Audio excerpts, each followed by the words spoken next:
Praise the lord everyone. సామెతల గ్రంథము 4వ అధ్యాయము 4వ వచనంలో గమనిస్తే, మరి ఆయన నాకు బోధించుచు నాతో ఇట్లా, నేను నీ హృదయము పట్టుదలతో నా మాటలు పట్టుకొనిమ్ము, నా ఆజ్ఞలు గైకొనిన ఎడల నీవు బ్రతుకుదువు. మరి సొలొమోన్ గారు మరి దేవుని నుంచి తెలుసుకున్న లోతైన జ్ఞానమును బట్టి, మరి ఆయన చదివిన ధర్మశాస్త్రాన్ని బట్టి, మరి లోతైన అనుభవాలతో మరి మనందరికీ చెప్తున్న మాట ఏంటంటే, ఆయన మాటల్ని పట్టుదల కలిగి నువ్వు చదివితే, పట్టుదల కలిగి ఉంటే, ఆయన మాటలు వినేటప్పుడు పట్టుదల కలిగి వింటే నువ్వు బ్రతుకుతావు అని చెప్పేసి చెప్తున్న మాటలు. మరి ఈ యాత్రని బలంగా కొనసాగించడానికి ఈ భూమి మీద మనల్ని దేవుడు ఏర్పాటు చేసి యాత్రని బలంగా కొనసాగించడానికి ఆయన మాటల్ని మనకి ఇవ్వడం జరిగింది. ఎందుకంటే మనిషి మరి బ్రతుకుతుంది, ఒక మంచి బిలీవర్ అయితే, ఒక మంచి క్రిస్టియన్ అయితే ఖచ్చితంగా వాక్యాన్ని బట్టి ఆధారం చేసుకుని బ్రతకగలుగుతాడు. మరి లోకంలో కలుగుతున్న శ్రమల్లో, మరి ఇబ్బందుల్లో వాక్యము మనకి కీ రోల్గా పనిచేస్తూ ఉంది. ఎవ్రీడే నీవు పట్టుదలతో దేవుని మాటల్ని కలిగి ఉంటే, చదివితే, అనుసరిస్తే, ఆ మాటలు నిన్ను అనేకమైన విషయాల్లో నుంచి దాటిస్తూ ఉంటాయి. మరి చాలా మటుకు ఒక మంచి విశ్వాసికి చాలా రకాల శ్రమలు వస్తున్నప్పుడు వాడు వాక్యం ద్వారానే ఫీడ్ అవుతాడు.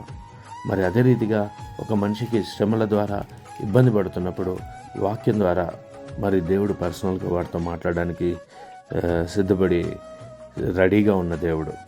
అదే రీతిగా ఒక మంచి బిలీవర్కి, ఒక మంచి క్రిస్టియన్ ఎప్పుడు మన వెనకాల మాట్లాడే మాటలు కానీ, మనల్ని ఇబ్బంది పెట్టే మాటలు కానీ, మనల్ని తక్కువ చేసే మాటలు కానీ ఎవరు పట్టించుకోరు. మరి ఖచ్చితంగా నువ్వు మంచి ఒక బిలీవర్ అని నేను నమ్ముతున్నాను, ఒక మంచి విశ్వాసం అని నేను నమ్ముతున్నాను. మరి మంచి విశ్వాసకి ఎప్పుడు మరి దేవుడు స్ట్రాంగ్గా, ఒక మంచి స్ట్రాంగ్ క్రిస్టియన్గా ఉండాలంటే మంచి ప్రేయర్ లైఫ్ ఉండాలి. ఒక స్ట్రాంగ్ క్రిస్టియన్గా ఉండాలంటే మంచి వర్డ్తో నింపబడాలి. మరి ముఖ్యంగా దేవుని మాటల చేత నింపబడాలి. అవి ఎలాంటి మాటలు? ఇతరులని ట్రస్ట్ చేసేవా? దేవుణ్ణి మరి కార్యాల చేత నువ్వు ముందుకు నడిపించబడడానికి ఆయన మాటల్ని ట్రస్ట్ చేసేటట్టుగా ఉండాలి. మరి ఇతరుల మాటలు ట్రస్ట్ చేయడానికి కాదు. ఎందుకంటే మనుషులు ఈరోజు మాట్లాడిన రీతిగా రేపు మాట్లాడలేరు. అదే రీతిగా మనుషులు ఈరోజు హామీ ఇచ్చినట్లుగా రేపు ఇవ్వలేరు. అదే రీతిగా మనుషులు ఈరోజు ఉన్నట్టుగా రేపు ప్రవర్తిస్తాడని నమ్మకం లేదు. అందుకనే దేవుడు ఏమంటున్నాడంటే, నేను నిన్న నేడు నిరంతరం ఏకరీతి గల దేవుడను, నేను ఇస్తున్నాను మాటలు నీకు జీవజలాలుగా మార్చబడడానికి సిద్ధంగా ఉన్నాయి. మరి నువ్వు నా యుద్ధ వస్తే నేను జీవజలాన్ని నీకు ఇస్తానని సెలవు ఇవ్వడం జరిగింది. అందుకనే పట్టుదల, అబ్రహాము పట్టుదల కలిగి ఆయన పిల్లల్ని కలిగి ఉన్నాడు కదా. ఇన్ని రకాలుగా ఎంతోమంది భక్తులు పట్టుదలతో దేవుణ్ణి వదలక, యాకోబు, అవును నువ్వు నన్ను ఆశీర్వదిస్తే కానీ నేను ఇక్కడి నుంచి కదలను అని ఏశావు చేత ఎలాంటి సమస్యను చూడకుండా ఉండడానికి గల కారణం పట్టుదల. మరి నీవు ఎలాంటి పట్టుదలతో దేవుని సన్నిధిలో గడుపుతున్నావో ఆ పట్టుదల నిన్ను ఒకరోజు అనేకుల ఎదుట మరి ఆశీర్వాదకరంగా మారుస్తుంది, అనేకుల ఎదుట దీవెనకరంగా మారుస్తూ ఉంటుంది. అందుకని వాక్యాన్ని నువ్వు ఫోకస్ చేయి, వాక్యం మీద మనస్సు పెట్టు. ఈ నెలంతా వాక్యం మీద ధ్యానించు.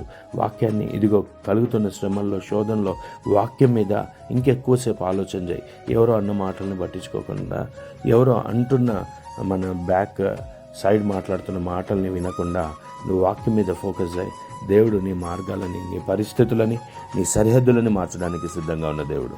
మరి ఖచ్చితంగా నీ ప్రతి స్థితి గతి మారుతుందని నేను నమ్ముతున్నాను.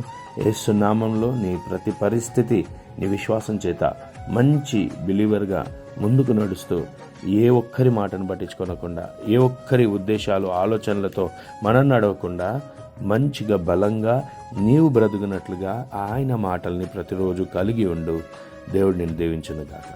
ఆమేన్. పరిశుద్ధుడా, మహోన్నతుడా, వింటున్న వారి పట్ల ఇదిగో అవును పట్టుదల కలిగి ఉండి మందిరానికి వెళ్ళాలి, పట్టుదల కలిగి ఉండి వాక్యం వినాలి, పట్టుదల కలిగి ఉండి అయ్యా నీ మాటలే పలుకున్నట్లుగా, అవును తండ్రి వారికి విశ్వాసం దయచేయండి. అయ్యా కలిగి ఉన్న శాపగ్రస్తమైన ఇబ్బందికరమైన మాటలే ఇప్పటి వరకు పలికి ఉన్నారయ్యా, ఆ మాటలు ఆగిపోయి ఇప్పటి నుంచి నీ మాటలను కలిగి ఉండి మాట్లాడి అన్నిటినీ జయించినట్లుగా అభిషేకించమని, అన్నిటినీ కలిగి ఉండి విశ్వాసం చేత సరిహద్దులను మార్చుకుంటూ ముందుకు నడుచున్నట్లుగా కృపను దయచేయమని యేసుక్రీస్తు నామంలో అడిగి వేడుకుంటున్నాము తండ్రి. Amen. God bless you all.